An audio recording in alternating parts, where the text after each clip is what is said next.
Hello again everyone. So just to talk you through this week's writing task.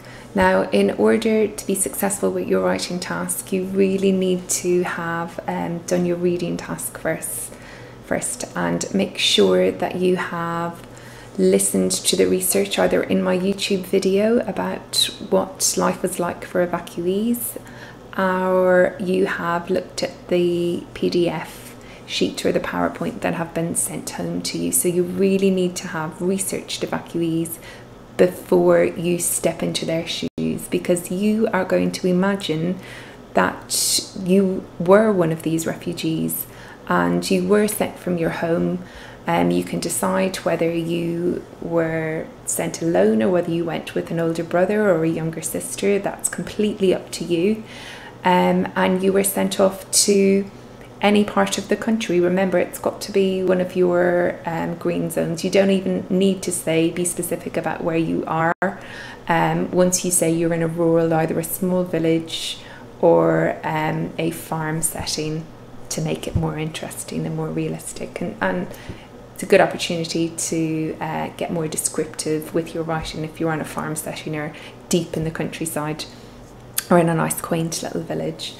So I'm going to talk you through your activity and go through your success criteria with you, and then I've got a little model to write that we're going to look at together. Okay. So as I've already said, we want you to imagine that you're one of the children who was evacuated from London as part of Operation Pied Piper. We want you to write a letter to your parent or a carer describing your experience. Below I've included, so I found these first person accounts of what life was like for an evacuee, because when I was actually speaking to Miss Sinclair about this, I was amazed to find out that both of her parents were evacuated during World War II. They were very young at the time. I think she said her mum was 6 and her dad was slightly older, but they had very different experiences. Her mum went to a lovely family and was very well treated, whereas her dad, who actually his mum was able to accompany him, went to another part of the country and didn't have quite the same experience. The people that took them in weren't particularly nice to them, and they ended up returning to London, even though they were at risk. It seemed a better option for them because of the experience that they'd had. So I'm going to read through a couple of different first person accounts of what it was like to be an evacuee. I love these. I was really excited when I found them.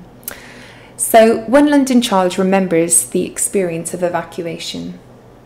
Everything was so clean. We were given towels and toothbrushes. We'd never cleaned our teeth till then.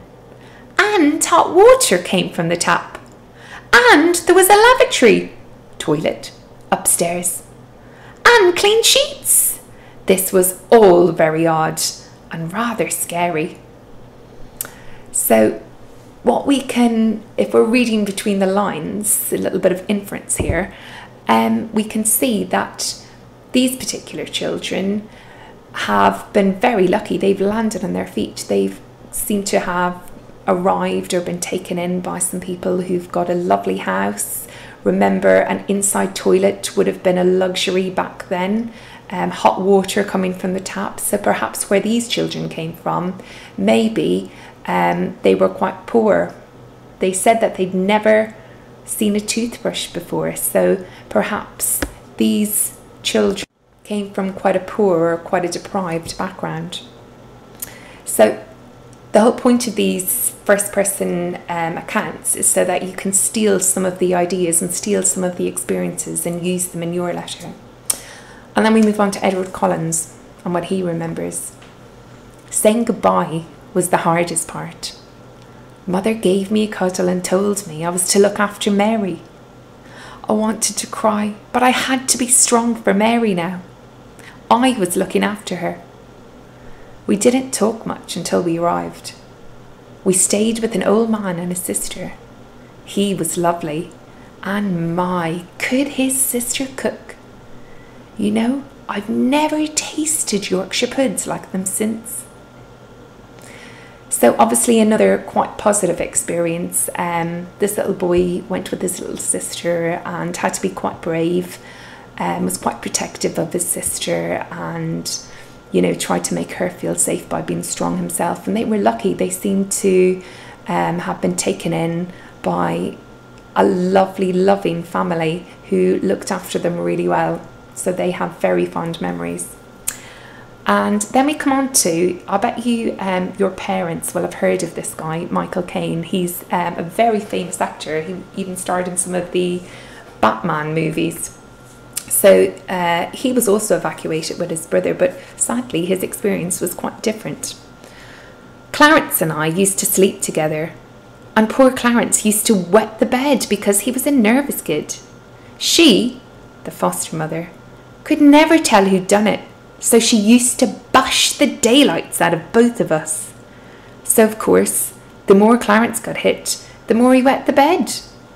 It was then we started getting locked in the cupboard.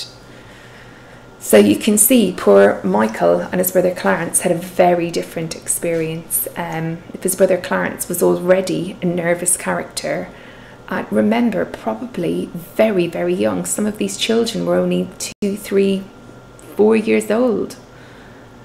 Bedwetting, and of course, if he's been treated unkindly, that's going to make him even more nervous and led to more bedwetting. And poor brave Michael never told on his brother and ended up both of them getting bashed, means getting beaten. So what a horrible experience to go through at such a young age, getting locked in a cupboard. Goodness me. Then we move on to Gladys Brown, who was evacuated to Cornwall. We were evacuated 2 days before the start of war. I felt sick with worry. Where was I going? What if we were separated? And I was beginning to miss Mother terribly. We were both very nervous waiting at the billeting office. We were the last ones left. But when Mrs. Clayton arrived and gave us a big smile, I felt a little better. I was very homesick at first.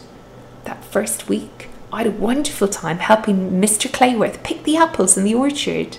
That took my mind off things. So again, even though when she was first evacuated, she was terribly sad, miserable, missed her mum, was terribly anxious about herself, and I'm presuming it's a brother or sister. She was worried that they would be separated. Fortunately, they weren't, and they were taken in by this lovely Mrs. Clayworth. And imagine for a city child to be able to go out picking apples in an orchard and biting into those delicious sweet apples. That must have been a real treat for them, and made missing mummy maybe a little bit easier. And finally we hear Ted's story.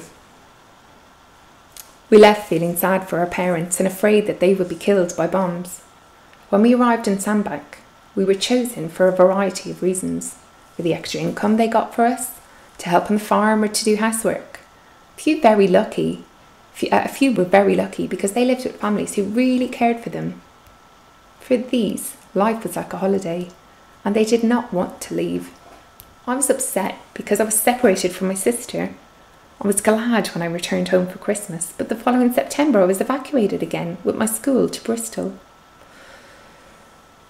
So you can see from reading that life was pretty tough for Ted during the evacuation. Number one, he was worried sick about his parents, if they would be killed in one of the bombing raids.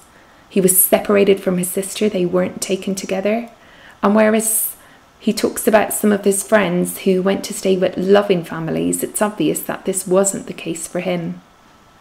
He talks a lot about working on the farm, helping on the farm or doing housework. So I'm not sure it was a pleasant experience for Ted.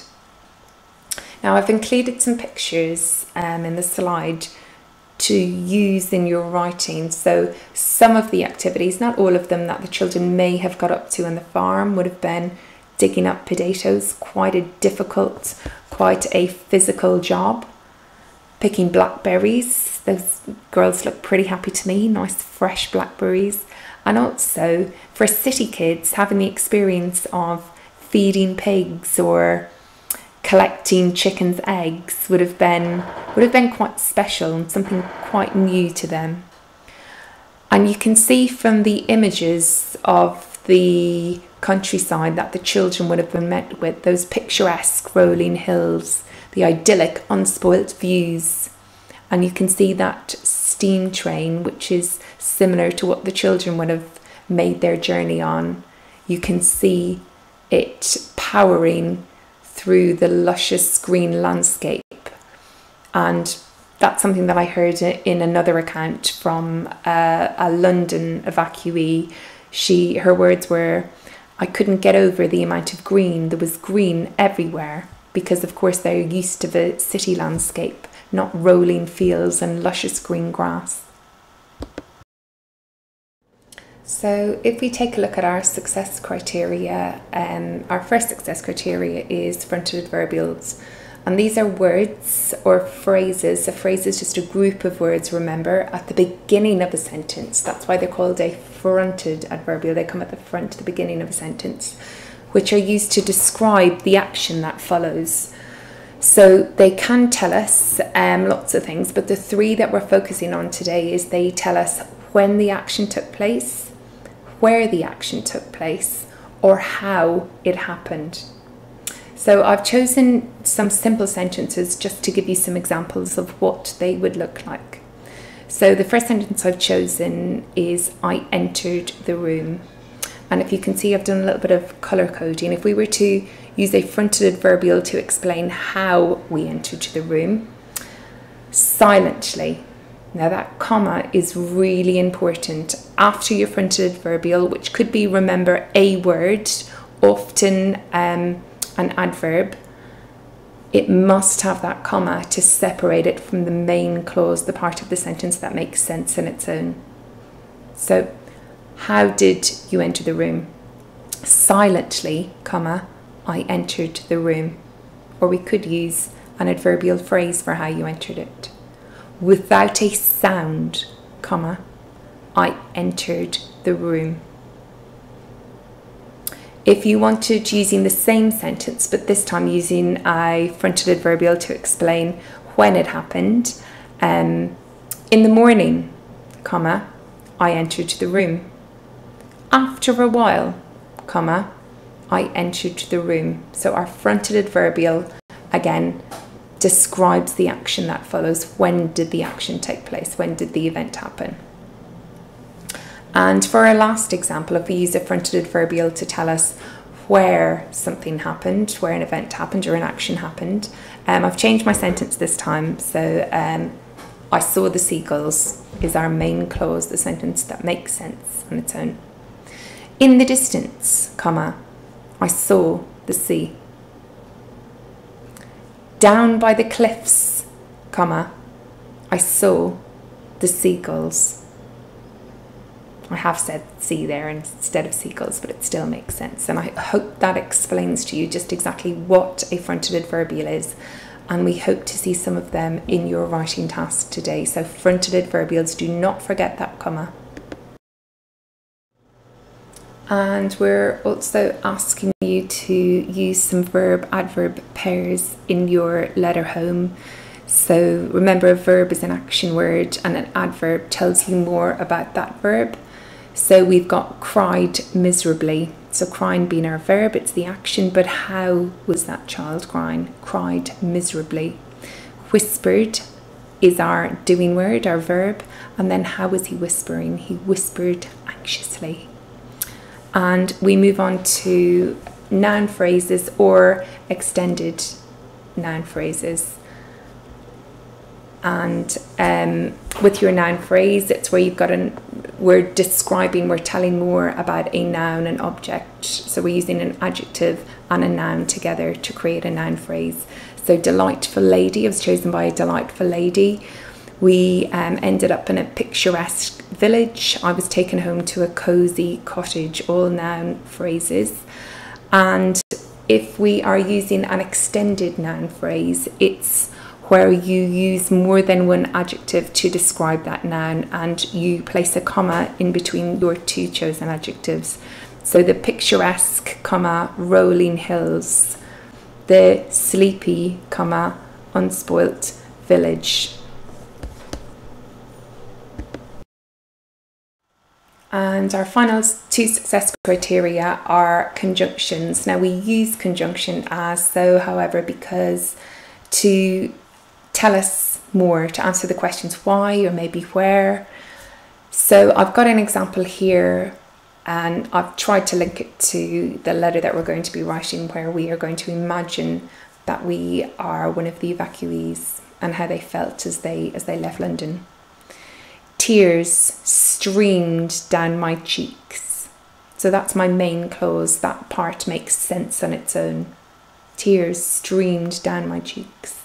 But I'm going to add some extra information. When did this happen?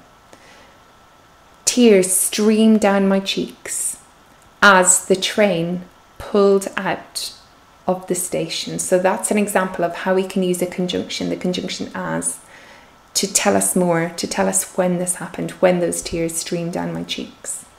Now your extension, and I know that we have covered this with you guys this year and you're getting quite good at it, especially in Evacuees, is starting with your conjunction. So again, it's a type of fronted adverbial where we're starting with our conjunction. Now, if we put that extra information at the beginning of our sentence, so it's like we're doing a swap. Our main clause, part that makes sense on its own, is being swapped with our subordinate clause or our subclause, that extra information.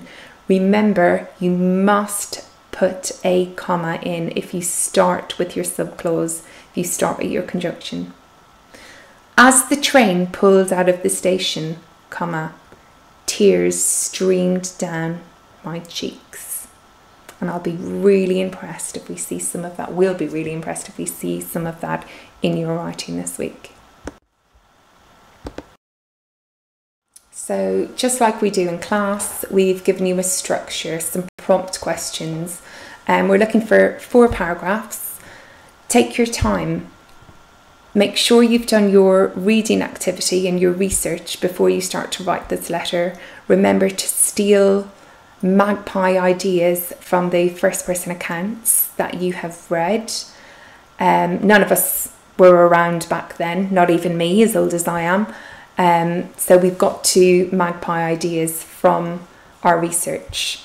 So in the first paragraph, take your time. If you want to do one every afternoon or one a day, we really want quality, not quantity, but quality. So take your time. So in the first paragraph, we would like you to explain how you felt after saying goodbye to your loved ones, boarding the train in London. Remember to look at those pictures, look at the expressions on their face, think about if that really was you, how you would feel, and explain why.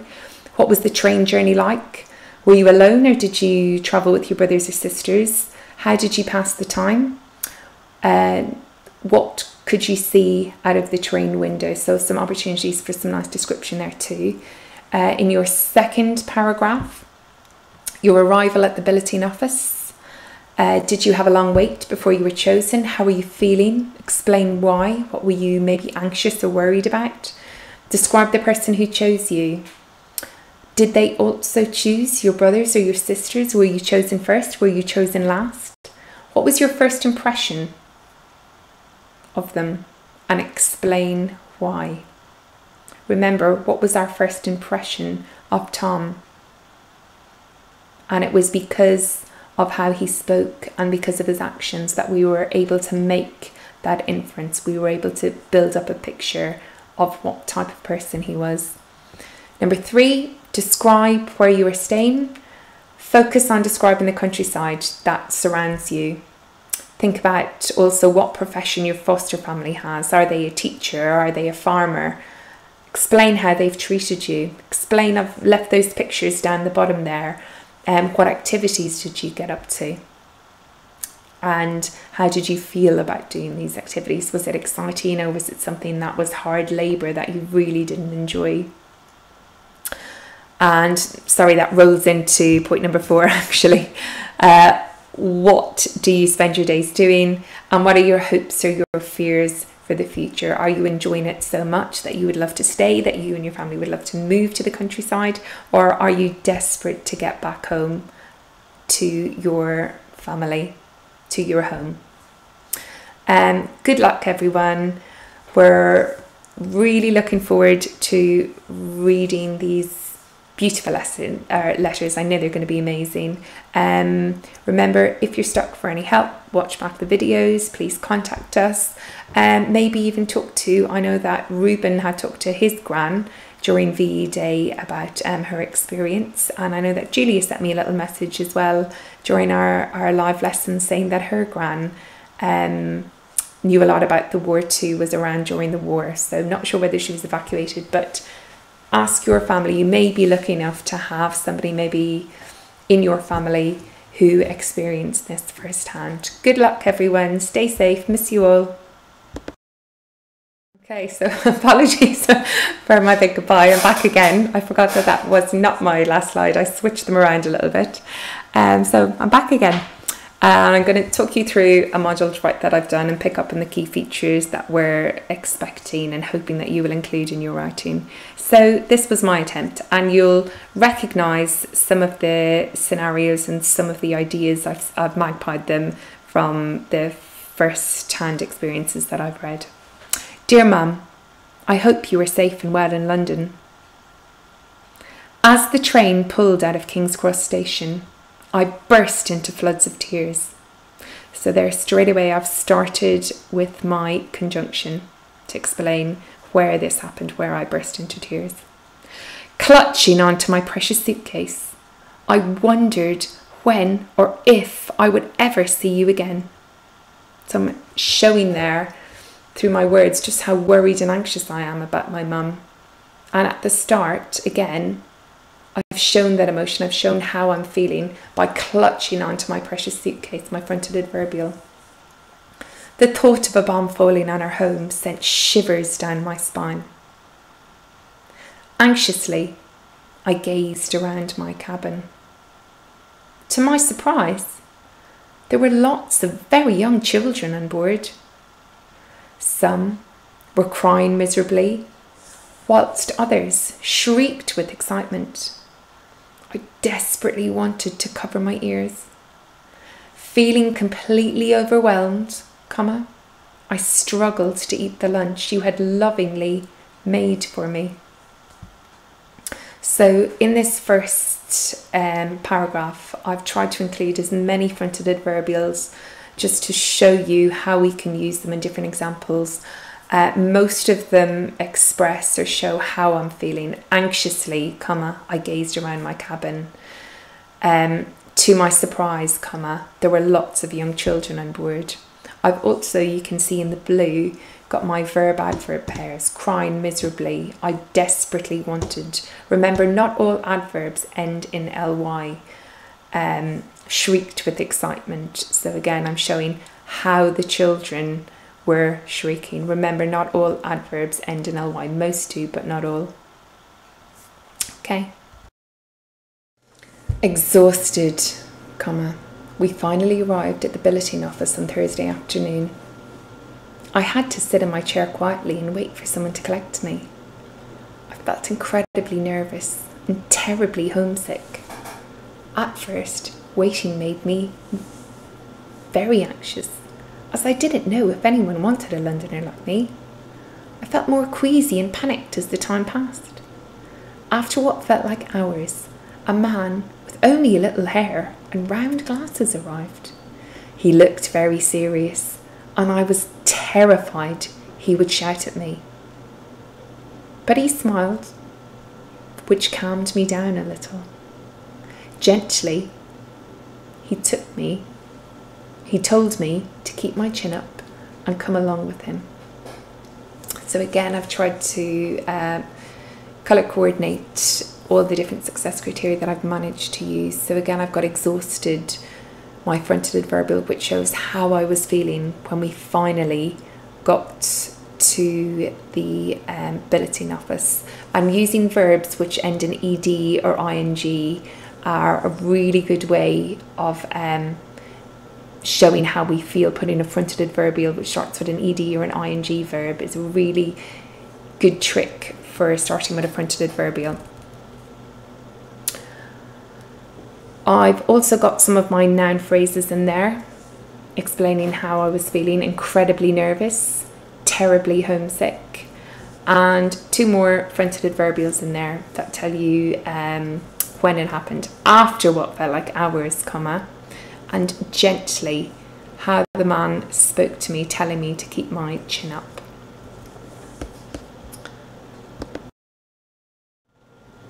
The man's name is Mr. Reed, and he is a farmer. I'm staying with him and his wife in a beautiful cottage which sits on the top of a steep hill. The views of the surrounding countryside are simply breathtaking. Behind the cottage, there are apple trees and an orchard. They are the sweetest apples I've ever tasted. Here the air smells like wet grass and earth. I'm enjoying helping Mr. Reed to feed his chickens and collecting their precious eggs. Thankfully, comma, I feel relaxed now that I'm here, and I'm grateful I'm staying with nice people. So again, I've thrown in some examples. I've got a where fronted adverbial. Where was the apple trees? Behind the cottage, comma, there were apple trees in an orchard. I've also thrown in some noun phrases: steep hill, beautiful cottage, precious eggs, and I've got some of my conjunctions in there, which sits on top of a steep hill, giving me some extra information about where the beautiful cottage is. I've not done the last paragraph because I just don't want to give too much away. I want to see how you would end your letter. Are you enjoying it so much that you wish to stay on, or are you desperate to return home? So good luck, everyone. It is the last slide. So I will sign off. Speak to you all soon. Really looking forward to seeing your work and your packs. Take care.